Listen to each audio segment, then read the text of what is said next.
Educação à distância, mudando realidades.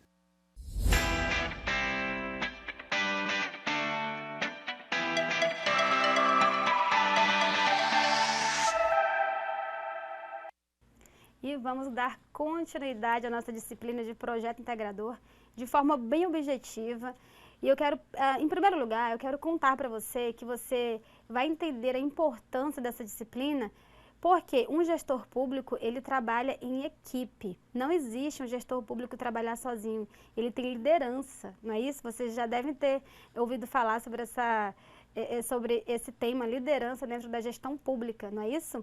Olha só, então vem aqui na tela comigo, que eu vou falar para vocês agora sobre a nossa aula número 1, quais são os conteúdos que nós vamos estudar aqui, tá? Vamos falar sobre a definição de projeto integrador e os seus objetivos, vamos falar sobre a indissociabilidade entre o ensino, a pesquisa e a extensão, o papel da extensão nos institutos federais e, por fim, as etapas de um projeto. Olha só, vamos conversar aqui um pouquinho sobre a definição de projeto integrador. O conceito que eu trouxe para vocês é o seguinte, ó. O projeto integrador prioriza o desenvolvimento científico com o intuito de privilegiar o diálogo entre currículos das diferentes disciplinas e saberes já constituídos.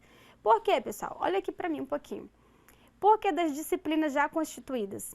Porque vocês vão ver lá na frente que nós preparamos uma atividade que ela vai funcionar para vocês como a curricularização da extensão, que essa é a ideia do projeto integrador. Como eu falei para vocês lá na apresentação da disciplina, são 64 horas de extensão dentro dessa disciplina. Então, a gente procura integrar uma atividade que vá buscar os conteúdos, os conhecimentos já adquiridos em outras disciplinas. Por quê?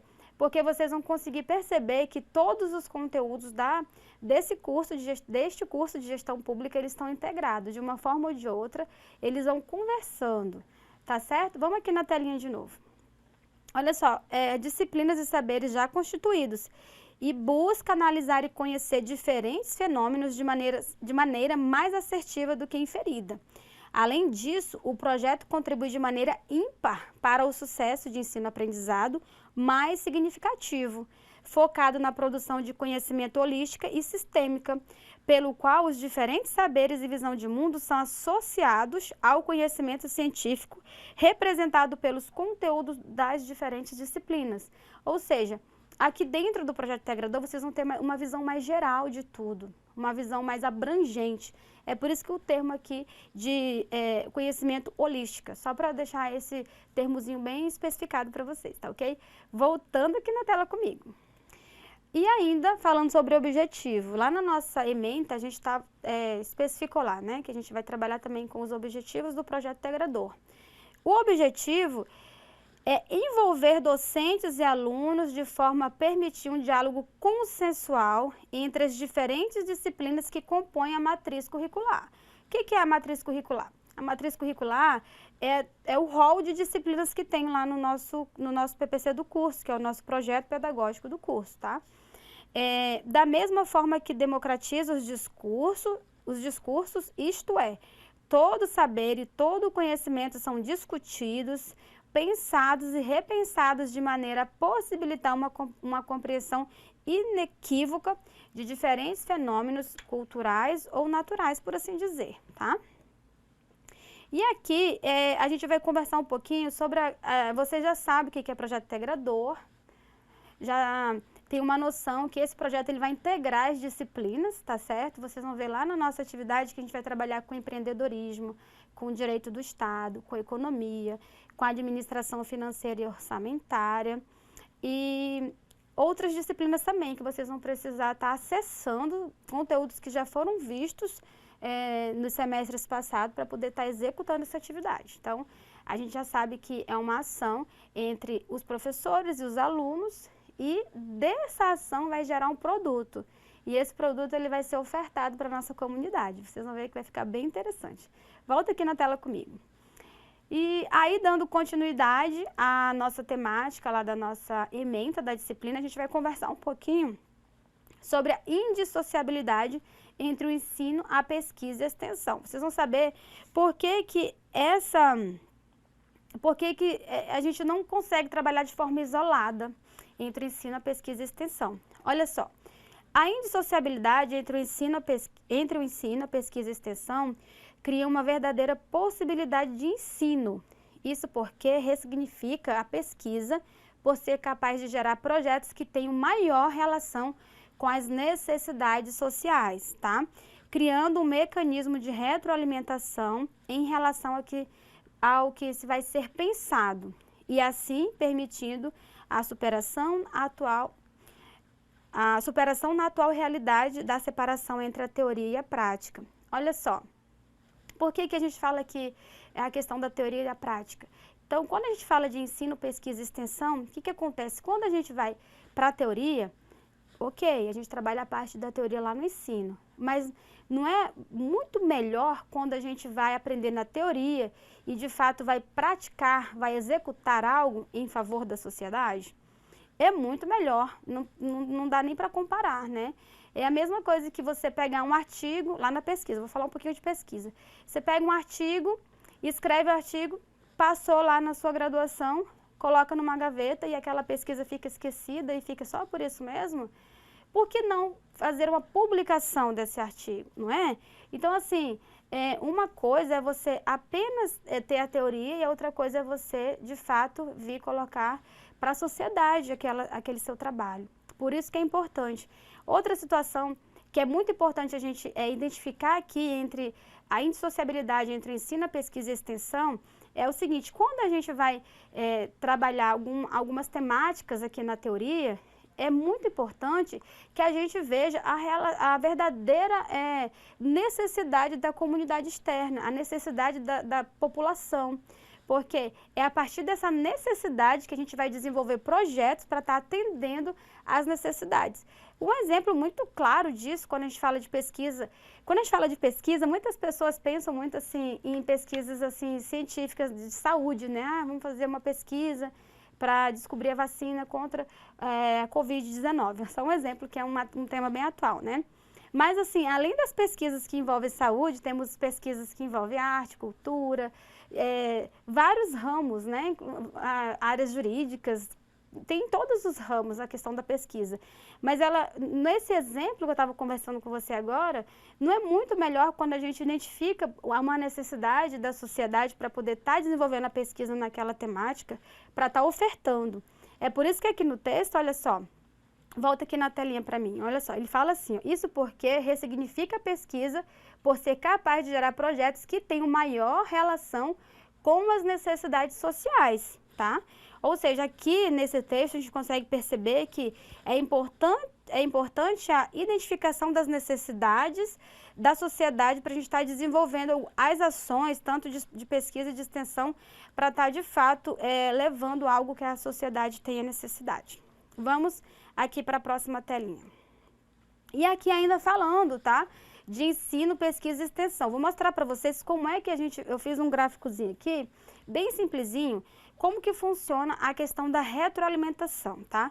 A retroalimentação, ela é um princípio que tem é um dos princípios da indissociabilidade entre esses três pilares, que são esses três alicerces da educação, tá?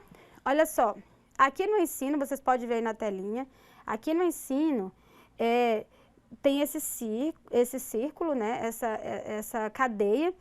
Aí do ensino, que a gente vê lá na parte teórica, a gente pode trazer ele para a pesquisa, tá? Quando a gente envolve os estudantes, dentro dessa pesquisa, a gente vai levar os estudantes para trabalhar a extensão. O que é essa extensão? É quando as ações da instituição, das universidades, e aqui falando da gente, do Instituto Federal, essas ações elas não ficam dentro dos muros, né, da instituição. Elas vão além dos muros, ou seja, ela passa a vir a estar contemplando a comunidade de forma direta. Ou seja, vamos trabalhar projetos de extensão em favor da comunidade. Ou seja, temos a parte do ensino, que está mais ligada para a parte teórica, a parte da pesquisa, que você já sabe que é onde a gente vai desenvolver pesquisas, e essas pesquisas, para se tornarem muito mais efetivas, elas precisam ser desenvolvidas onde tem a necessidade da nossa comunidade, da nossa sociedade como um todo. E aqui a extensão é onde o aluno vai estar, de fato, trabalhando esses projetos para estar levando para a comunidade. E a comunidade quem é? São os próprios alunos que não todos, né? Não todas as pessoas. A comunidade ela é composta por alunos, é composta pelos pais dos alunos, por seus familiares, por empresários, por pessoas de todas as formas que você já sabe que tem na comunidade. Então, temos vários grupos sociais na nossa sociedade, na nossa comunidade. E desses grupos é que vem aqui os alunos que vão participar do ensino, que vão promover pesquisas e pensar nas pesquisas que de fato são interessantes para nossa comunidade. Os estudantes vão trabalhar aqui na extensão e vai fornecer para a comunidade, que vai para o ensino, vai para a pesquisa, e é esse ciclo que a gente trabalha como retroalimentação, porque de fato não adianta a gente pensar em estudar, ficar aqui na parte do ensino, na parte teórica e não levar algo para quem de fato interessa esse conhecimento, né? É por isso que a gente trabalha bastante com essa questão de fazer a devolutiva, de devolver, de levar para a comunidade externa um conteúdo que seja importante para estar, de fato, contribuindo com o desenvolvimento social daquela comunidade, ok? É por isso que a gente chama de retroalimentação, porque o ensino, a pesquisa e a extensão, que envolve alunos e professores e a comunidade, fica esse ciclo para vocês aí, tá? Então, vamos para a próxima telinha. Aí, aqui, eu trouxe para vocês, ainda falando sobre o ensino, a pesquisa e a extensão, trazer para vocês aqui um conceitozinho de ensino, com um exemplo. Olha só, o ensino. Podemos dizer que ensino é toda atividade realizada com o propósito de aprendizagem. Um exemplo aqui que eu trago para vocês, bem tranquilo, são as aulas teóricas em sala de aula, por exemplo, aqui no ambiente virtual. Isso aqui que a gente está tendo é a parte do ensino, aqui nesse caso. Exemplo 2, desenvolvimento de atividades de monitoria de ensino em disciplinas teórica e prática. Olha só, um exemplo aqui, voltando aqui para mim, esse exemplo aqui de monitoria, por exemplo, não sei se vocês já viram, mas aqui no IFRO, de vez em quando saem os editais de monitoria. Por exemplo, vamos lançar um edital para os alunos que tiverem interesse fazer acompanhamento de alunos com necessidades especiais, por exemplo, né? Aí você vai lá, como aluno, se inscreve, foi aprovado no processo seletivo, vai acompanhar o aluno da sua turma, por exemplo, né? Isso aí é uma atividade de monitoria, ou seja, ela está dentro do ensino, porque você, como aluno, vai acompanhar o seu colega de turma. Então, ali também é configurado como uma ação de ensino, fica configurado aqui dentro do ensino, tá bom? Vamos aqui na telinha. Vamos falar um pouquinho de pesquisa, tá? É por meio da pesquisa que a sociedade alcança, promove e compartilha saberes capazes de gerar modernização e as melhorias em nossa sociedade. É isso mesmo, pessoal. Além disso, a pesquisa ela pode ser em diversas áreas, como eu comentei agora há pouco. Tais como ciências sociais, ciências humanas, biológicas, ciências exatas, dentre outras, tá? Então, assim, a pesquisa ela não está restrita, assim, como a gente sabe, assim, no nosso dia a dia, só lá na saúde. Nós sabemos que, sim, tem as ciências biológicas, mas ela envolve vários e diversos ramos de conhecimento, de estudo, tá? Em resumo, a pesquisa é um conjunto de atividades que tem por finalidade a descoberta de novos conhecimentos nos domínios científico, literário, artístico e etc. Então, a pesquisa ela é bem mais abrangente do que a gente pode imaginar e eu quero deixar bem destacado para vocês que é importante a gente focar nossas pesquisas nos interesses e necessidades da nossa sociedade como um todo. E aqui, falando da indissociabilidade entre ensino, pesquisa e extensão, agora, de fato, a gente vai falar de extensão. Por quê? A extensão, ela é o carro-chefe aqui da nossa disciplina, como eu falei para vocês, de 80, são 64 horas só de extensão aqui para vocês, tá? Então, olha só, o nosso conceito. Extensão é a forma de articulação entre a universidade e a sociedade, ocorrendo por meio de diversas ações que estende a universidade para além dos muros, interagindo com a comunidade e visando troca de saberes, ou seja, é a articulação do conhecimento científico advindo do ensino e da pesquisa em consonância com as necessidades da comunidade onde a universidade se insere, interagindo e transformando a realidade social. Olha só, pessoal. eu posso falar para vocês, assim, na prática, que essas atividades de extensão para a nossa comunidade, ela é de extrema importância, porque é o momento em que a universidade, em que as instituições, quando eu falo universidade, eu estou falando no sentido da academia, dos cursos de graduação como um todo, tá?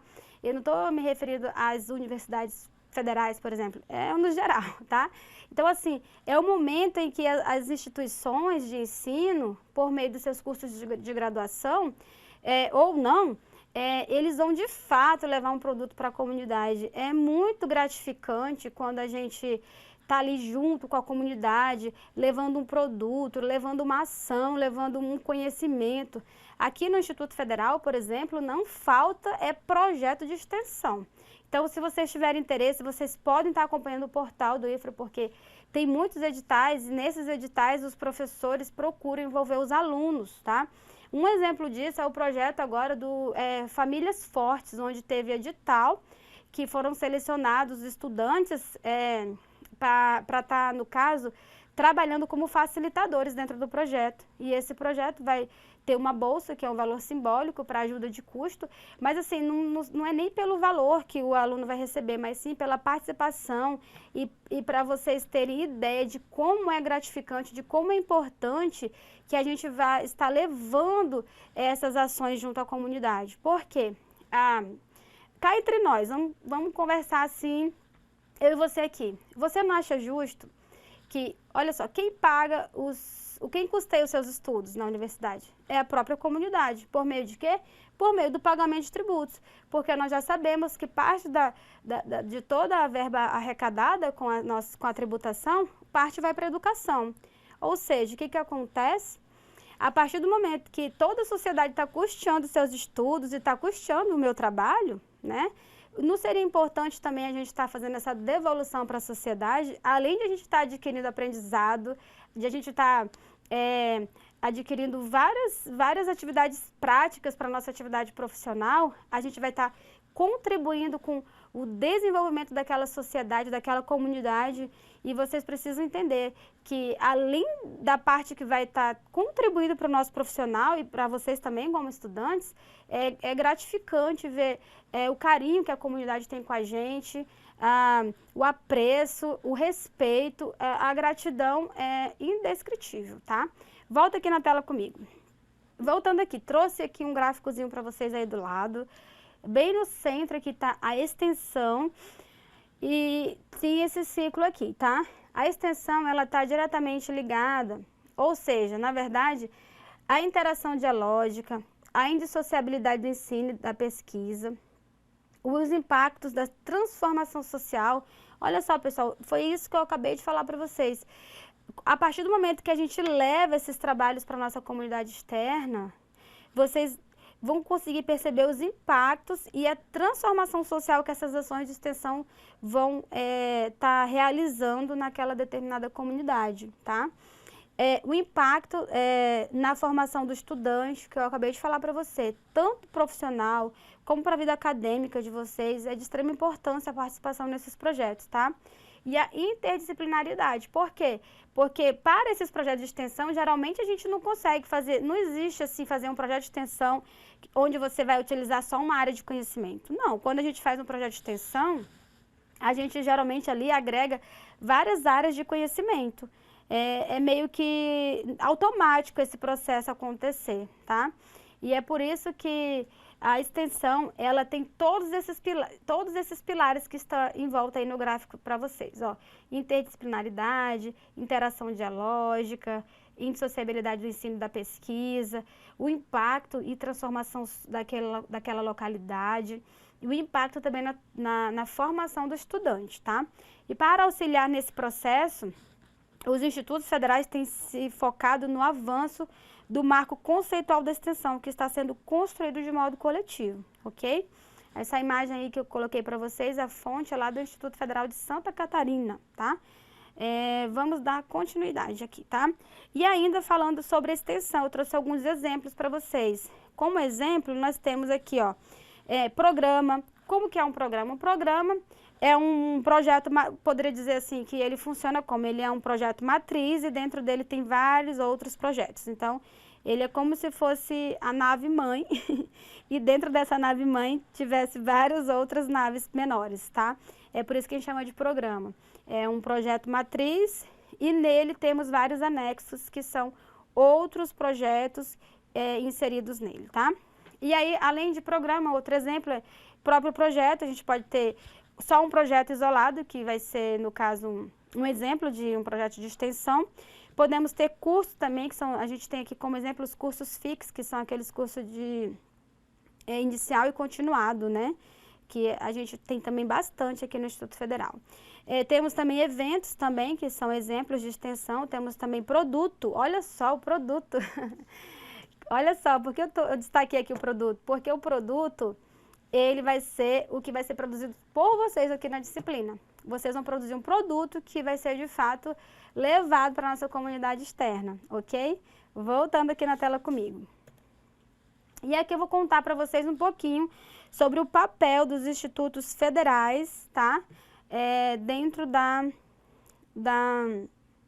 extensão. Olha só, a concepção dos institutos federais é a de se construir como uma política pública de Estado, o que lhes atribui também uma parcela de continuidade e ação da instituição junto à comunidade, que possibilita o compartilhamento com o público externo do conhecimento adquirido por meio do ensino e da pesquisa desenvolvidos na instituição, ou seja, é a articulação do conhecimento científico advindo do ensino e da pesquisa com as necessidades da comunidade onde a vida acadêmica se insere, interagindo e transformando a realidade social.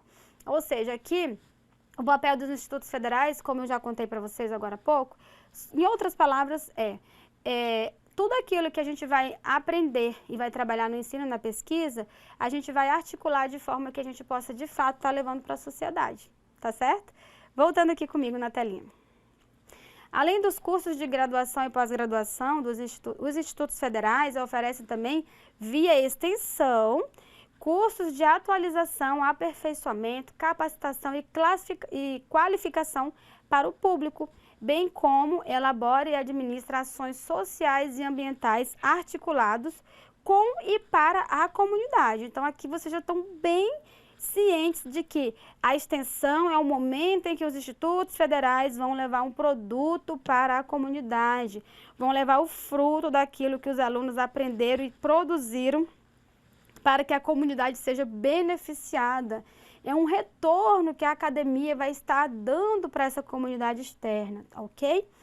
Além da importância como geradora de políticas públicas, a extensão dos institutos federais deve servir como instrumento de inserção social, tá? Ou seja, ele vai trazer, vai resgatar pessoas e vai fazer, vai inserir elas no contexto da sociedade, aproximando a academia das comunidades e instituições adjacentes, tá?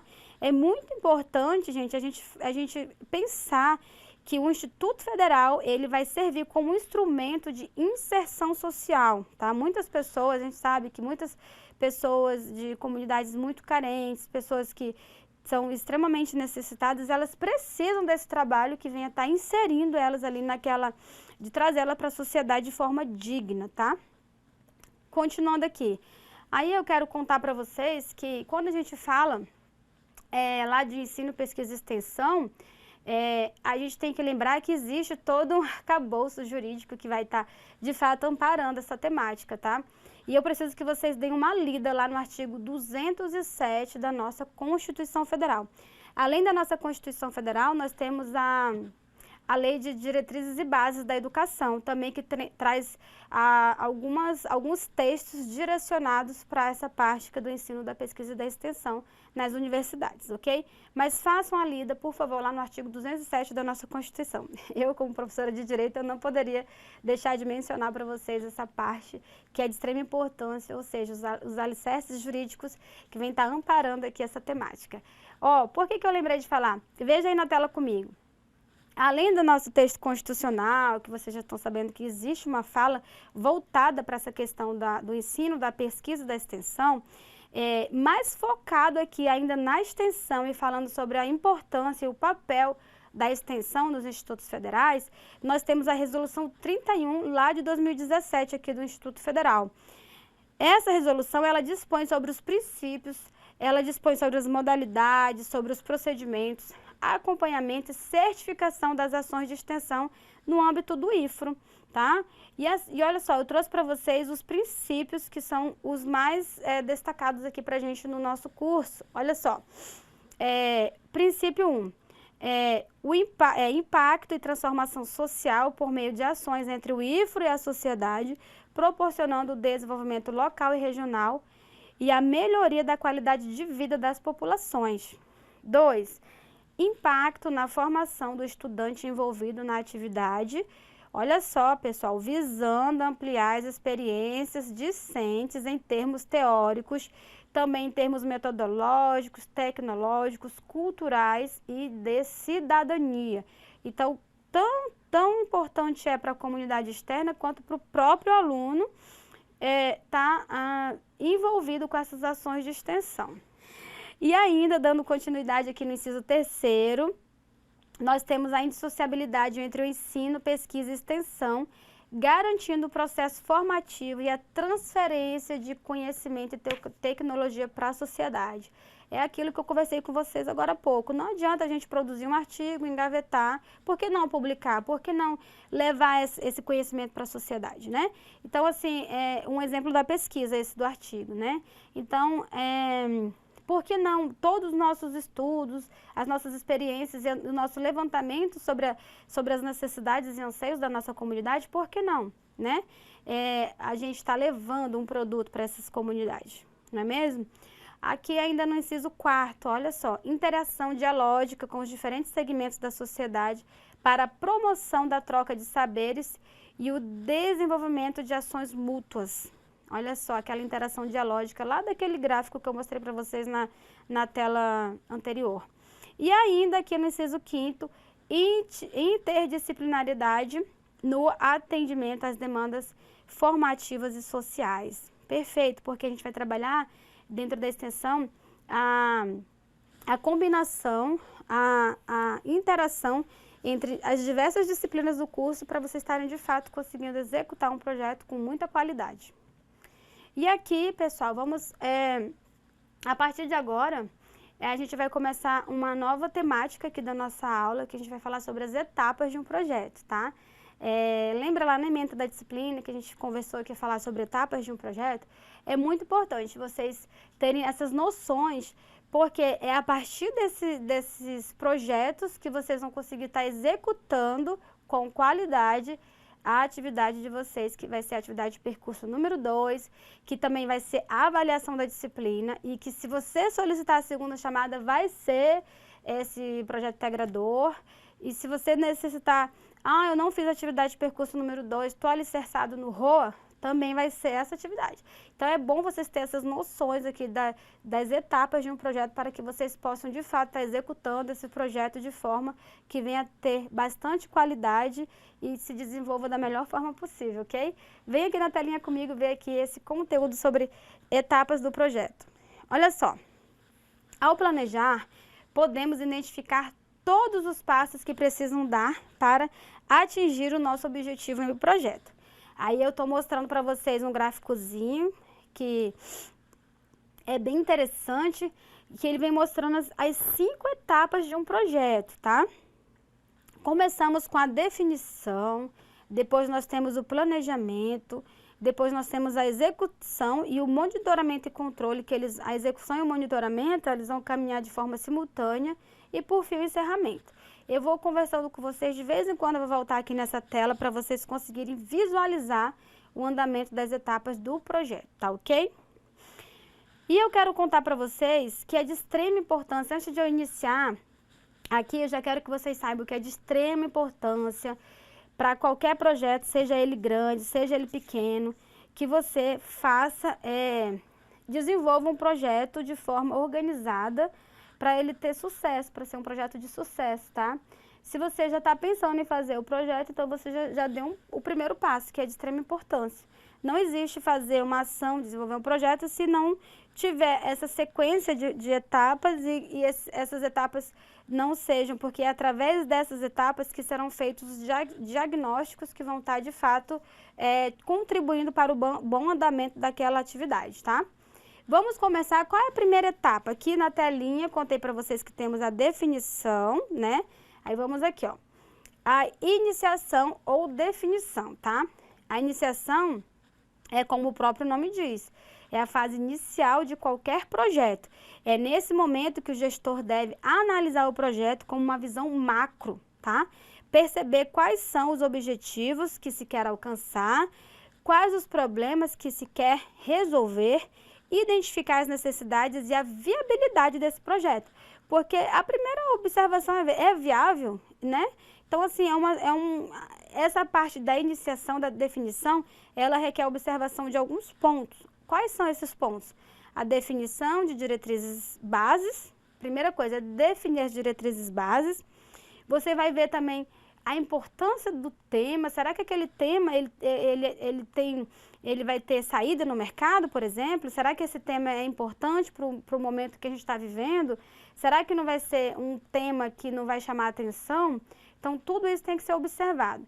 Bem nessa iniciação também, você já vai começar a pensar em quem vai compor a sua equipe, tá?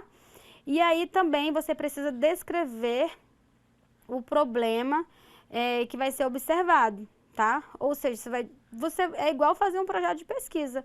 Lembra lá na nossa aulinha de projeto de pesquisa, que vocês já tiveram?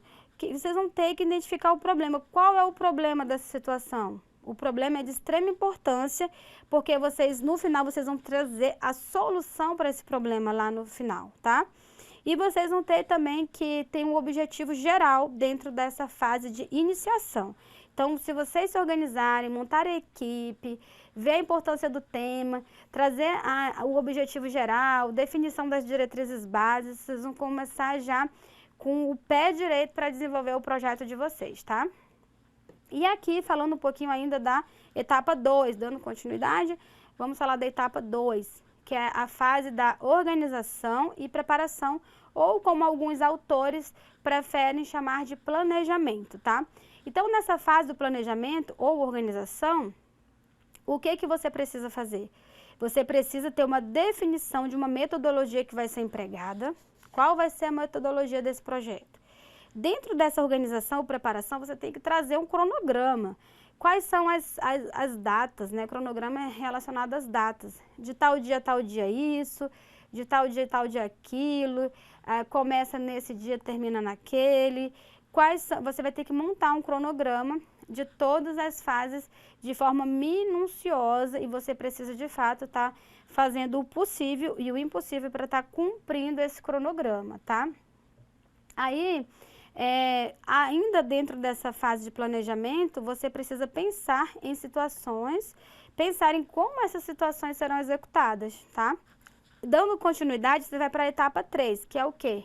Executar de fato o trabalho. Nessa etapa 3, é uma fase em que mais serão consumidos recursos, é a fase que você vai pôr a mão na massa mesmo. Vai lá ter o consumo de recursos, orçamentos, vocês vão ver de fato que serão empregados esforços para a execução das atividades, tá? Aqui na etapa 3 também é um momento que tem o conjunto de atividades que serão desenvolvidas ao longo de todo o projeto, ou seja, na fase da execução é ali onde você vai estar de fato mesmo ali desenvolvendo ao longo do projeto, desenvolvida em todo o decorrer do projeto, tá? E aqui, pessoal, ainda na fase da execução do trabalho, é possível realizar ações corretivas, se for o caso, mas assim, o importante é que não tenha essa questão da correção, né? Porque se a gente fizer um bom planejamento a gente fizer uma boa definição e um bom planejamento, você dificilmente vai ter que trabalhar com correções. Olha só, eu gosto de dar o exemplo Como eu sou muito ligada com a galera que trabalha com arquitetura e engenharia, então assim, vamos usar o exemplo, inclusive tem um videozinho que foi recomendado para vocês, que o autor do vídeo, inclusive ele usa o exemplo de um projeto de uma casa, e eu gosto muito, até porque é a área que eu estou sempre convivendo com a galera lá da arquitetura, engenharia civil, e eles falam muito dessa questão do projeto. É ali na fase que está, vamos colocar de exemplo aqui, o projeto de uma casa, né? É ali na fase em que o arquiteto está ali projetando a casa, é que é a fase do planejamento. Por quê? Porque ele vai saber quantos quartos tem, se vai ter uma área de serviço, se vai ter uma piscina, se não vai. Imagina, você solicita lá para o arquiteto o desenho de uma casa e aí você fala que não quer piscina na casa, né? Aí ele vai pegar todo aquele terreno, vai desenvolver um projeto e pensa que uma casa que fosse maior, por exemplo, seria mais interessante para as suas necessidades, né? Aí depois que está tudo feito, tudo desenhado, e aí já começaram a fazer toda ali as fundações do imóvel, aí você fala, não, agora eu quero piscina. Imagina ter que destruir todas aquelas fundações, todo aquele dinheiro, né, envolvido, muita grana que é envolvida ali naquela situação, aí tem que desmanchar tudo. Imagina, é muito mais fácil para o arquiteto, no início, ele refazer o projeto do que depois que está tudo pronto, já está tudo aprovado, porque você sabe que quando a gente vai construir, a gente tem que pegar o alvará de licença para obra, né? E você registra também no conselho, por exemplo, lá no CREA, que é o Conselho Regional de Engenharia, né? E agora também de Agronomia, porque os dos arquitetos agora não está mais no CREA, está no CAU, agora é o CAU, que é o CAU, Conselho de Arquitetura e Urbanismo. Então, assim, imagina, tem todos esses registros nesses órgãos competentes, e aí é muito complexo. É por isso que é muito importante fazer esse planejamento, porque é lá no planejamento que você vai, de fato, conseguir dizer o que você quer para o projeto. E ali fica muito mais fácil de estar corrigindo alguma situação que, no caso, nesse exemplo que eu estou dando, de o cliente vir a estar mudando de ideia. Aí ele resolveu criar uma piscina, já está com todas as fundações da casa ali, tudo prontas. Aí imagina ter que fazer remoção, vai alugar maquinário para remover aquela fundação, vai ter que alterar o projeto. Então, é por isso que é de extrema importância a gente estar bem definido no que vai fazer, bem alicerçado, para que não seja necessário fazer a correção dessas coisas no andamento do projeto, tá? É possível, sim, que ocorra a correção de falhas, mas, assim, vamos pensar em coisas menores, em situações que a gente consiga corrigir de forma menos dificultosa, tá? Então, vocês vão ver que é bem tranquilo. Se vocês começarem lá com a definição de monta equipe, pensa se o tema é importante, depois você vai para o planejamento, depois você vem aqui para a fase da execução, vocês vão ver que no caso, o projeto de vocês vai ser executado de forma bem tranquila. Ok? Vamos aqui na tela de novo comigo. E aqui, gente, a fase de monitoramento e controle, que é a etapa 4. Vamos voltar aqui naquela telinha, essa aqui, ó.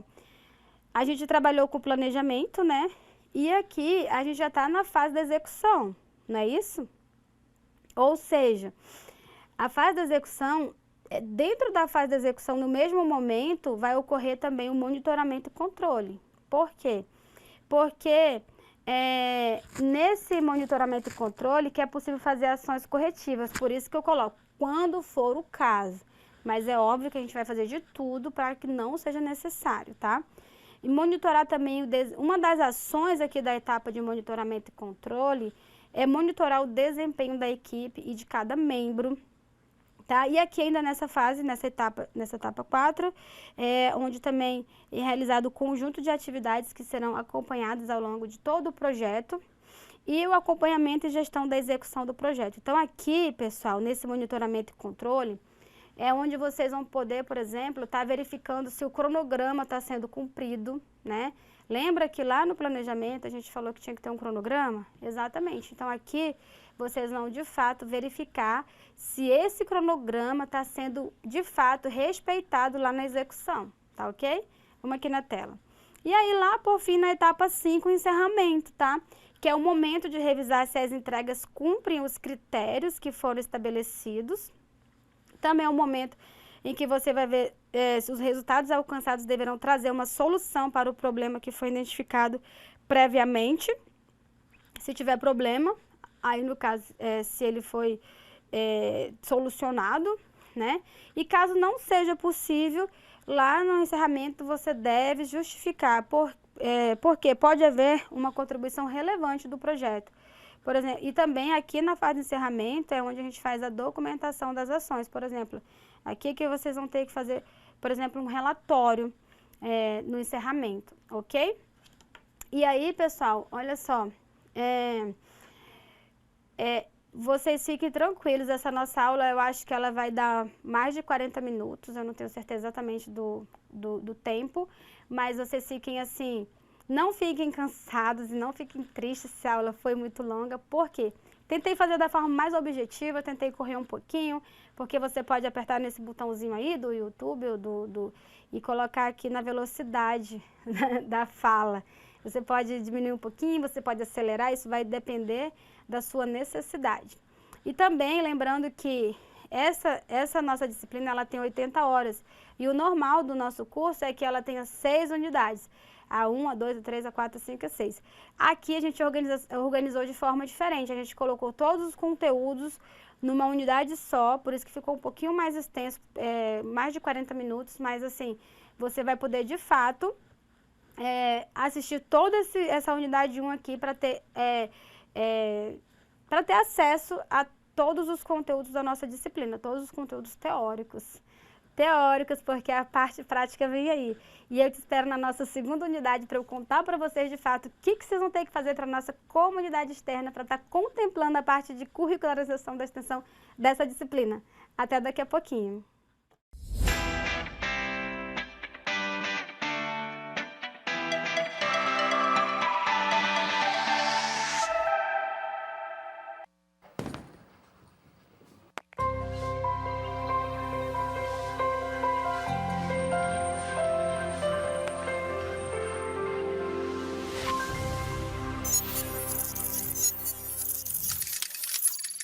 Educação à distância, mudando realidades.